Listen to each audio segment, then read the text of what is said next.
Morning. You all right, Mum? Yes, thank you. Oh, look at this. That's nice. Yeah. Tell me, Leslie, when you were looking for a home for your mum, Cynthia, what was it you were really looking for? Well, if I can just track back very briefly, when my mum first left hospital in rather a hurry after the brain hemorrhage, we had to find somewhere for her to go. She spent one night in the first home because we just didn't like it. Moved her to one which we thought was ideal, where she was given notice to leave because they couldn't meet her needs. Then she went somewhere else temporarily and had a major escape with police hunting, helicopters, etc. in Bradford. And then she went home briefly, where we tried to look after her, and then she was sectioned. But just before she was sectioned, when we were desperate to find somewhere, my sister just scrolled the internet, and this was one of the homes we came to, and we didn't really know what we were looking for. We were probably looking at appearances and things like that, because it's nothing you have experience of. And the second we walked through here, Right, it just felt different.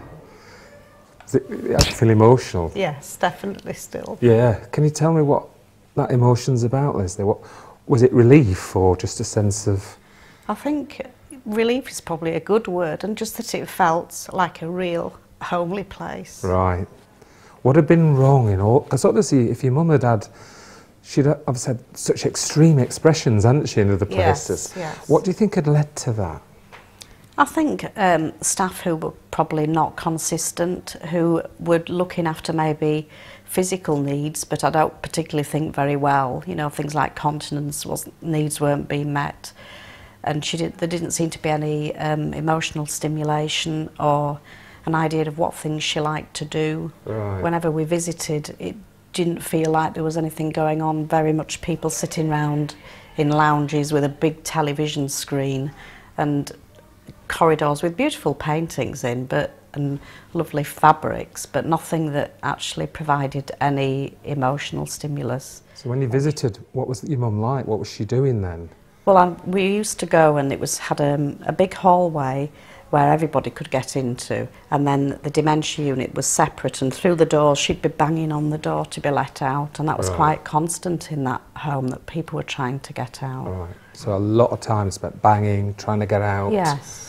Yes. Very distressed. That's right, yeah. And what was the staff's response to that? One member of staff, fantastic. The rest of them, very, very, just not really bothered. Right. But we were still so new to it that we didn't really know what we were looking for.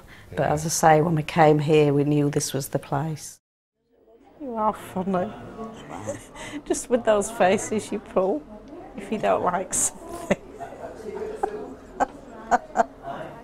So you arrived here. What was your reaction when you literally started? It was sort of wow. It was a complete surprise. It was nothing like anything else we'd seen. All these things all over, boxes of things, clothes hanging on the wall, and just normal furniture with throws and things on, and toys and prams, and it sort of like a mad chaos, and ornaments, you know, hanging around all over, and staff were with people. In fact, it was hard to tell who were staff because they don't wear uniform here. They're not dressed like nurses, you know, they are just part of a family. Right. So. And how do you feel about that? Because some families would